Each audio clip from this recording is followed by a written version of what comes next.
Hello friends, and welcome back to the channel. It's your old friend here, ready to break down the week ahead from the 22nd to the 28th of December 2025. Now, I've been studying the charts, and let me tell you, this isn't your average Christmas week. We are heading into a very special period, influenced by a brand new moon, which could make for some truly memorable sessions if you play your cards right. We're talking about a week that will test your skills but could reward you with the fish of a lifetime. Forget the Christmas shopping, this is where the real magic is happening. Stay with me, because I'm going to reveal the exact days when you should be on the bank and what you need to have in your tackle box to succeed.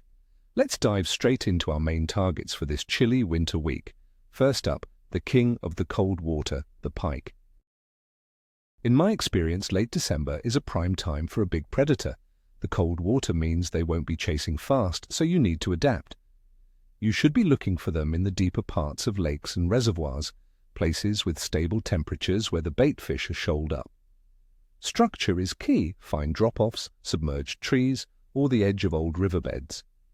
That's where the big girls will be lurking. For your tackle, the motto is low and slow.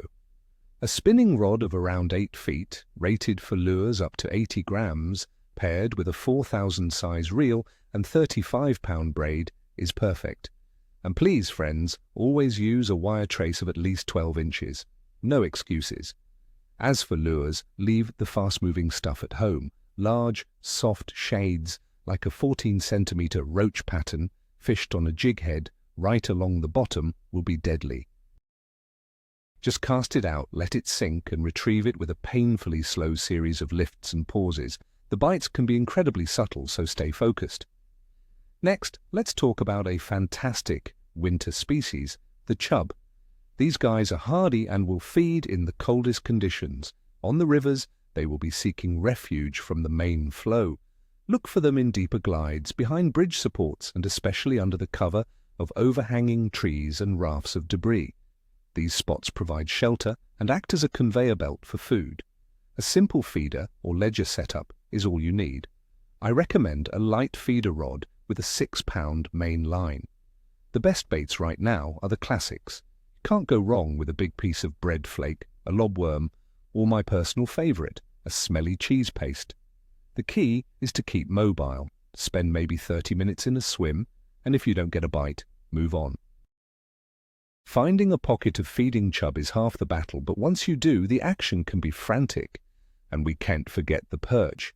Big perch are a magnificent sight in winter, with their colors looking extra vibrant. Much like pike, they'll be in deeper water, often shoaled up around structures. On canals and lakes, look for them near boats, locks, and deep basins. On rivers, they'll be in the slack water, just off the main current. Drop-shotting is a fantastic tactic for targeting them. It allows you to present a small lure right in their faces and keep it there.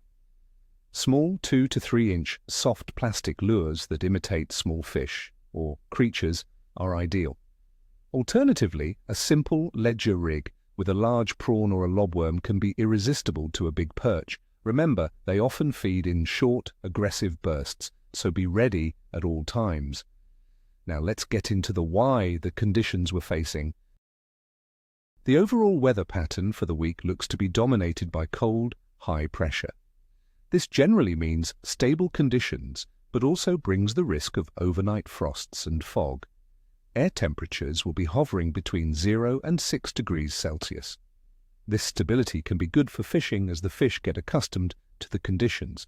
The water temperature in most lakes and rivers will be very cold, likely between 4 and 7 degrees.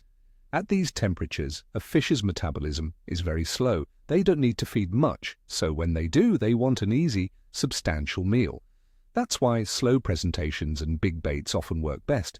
The wind, when it blows, is forecast to be a light northeasterly, so it will feel very cold. Always fish on the sheltered bank if you can. It's more comfortable for you, and often where the bait fish will gather. Let's talk about the moon, a factor many anglers swear by.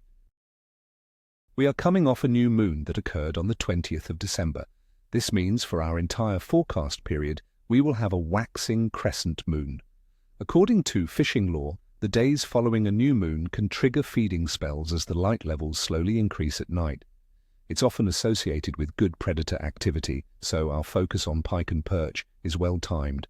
Pay close attention to the hours around sunrise and sunset, as these classic bite times could be even more pronounced under this lunar phase. All right, friends, here is the moment you've been waiting for.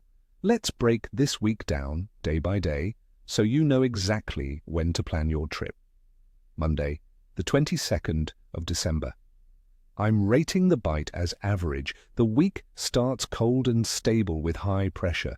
Temperatures will struggle to get above 4 degrees. The fish will be sluggish after a cold night. Your best bet is to focus on the midday period when the water is at its warmest. A slow approach for pike or a patient wait for a chub is the order of the day. Tuesday, the 23rd of December. The forecast looks good. The pressure remains high and stable, and we might see a bit more sunshine. This stability is your friend. The fish will be more settled. It's a great day to be on the bank, especially for predators. Pike and perch should be active, particularly an hour either side of midday. Stick to those deep water tactics. Wednesday, the 24th of December. I'm calling this one tricky.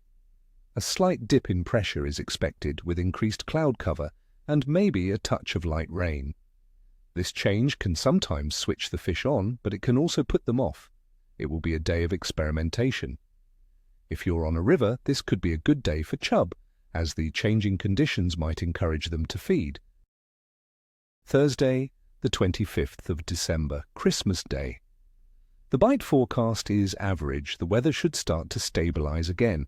It will be cold with a chance of a morning frost. Fishing will likely be slow in the morning, but could pick up in the afternoon. If you can sneak out for a few hours, it could be a peaceful and rewarding session, but don't expect fireworks. Friday, the 26th of December, the bite returns to good. High pressure is firmly in control again. Well, see bright skies and cold temperatures. This is another classic winter fishing day.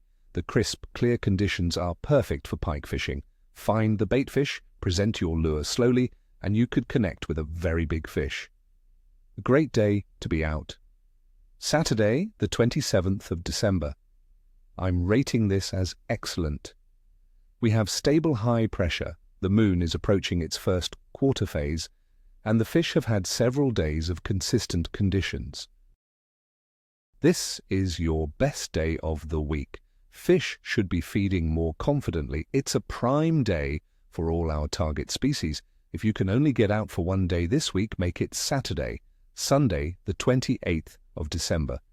The bite will be good, but perhaps a notch down from Saturday. The conditions remain stable, which is great. It's still a fantastic opportunity to be on the bank. The fish will still be catchable, but the morning might be slow after another frosty night. The afternoon session will again be your best window of opportunity. So there you have it, friends. That's my detailed breakdown for this Christmas week. It's a week that promises cold hands, but the potential for a very warm heart from a monster catch. Thank you for joining me. As always, I wish you tight lines and screaming reels. Get out there, stay safe, and enjoy the incredible fishing we have on offer. Don't forget to hit that like button, subscribe if you haven't already, and please share your own plans and catches in the comments below. I love hearing your stories. What are your target species for the holidays? Let me know.